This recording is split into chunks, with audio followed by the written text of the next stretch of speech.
Well, according to the Rhode Island DLT, about 1 in 10 Rhode Islanders will see a drop in their unemployment benefits after this week. That's because the federal program designed to help people who are out of work due to COVID-19 is expiring, and so is the extra $600 a week, and it's raising a lot of questions. Danny writes into 12 Responds, will there be any extension for the Unemployment Cares Act?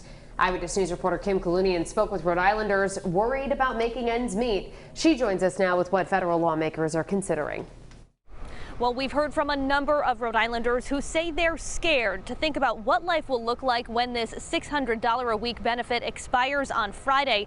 And right now, a much smaller benefit is poised to replace it. Rhode Islanders certifying their unemployment benefits this week will still receive a bump of $600, but after that, it will disappear.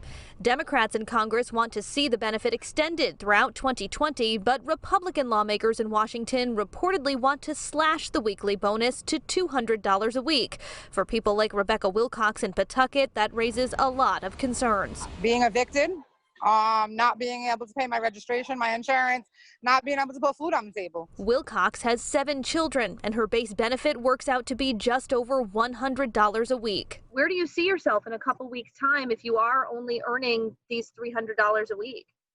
Probably homeless or have to go in with family. Milena Lodge of the Housing Network of Rhode Island is not surprised by Wilcox's predicament. We've already seen about 400 filings since the court opened on June 2nd, and that's when folks were receiving the additional bonus. So we know those folks who have just been hanging on will likely now be falling through the cracks. She says there will be ripple effects like distance learning for kids without a home and the long-term implications of evictions on people's records. And these are things that just stay with people, and they spiral further and further downward, which makes it harder and harder to help people when we have really limited resources available.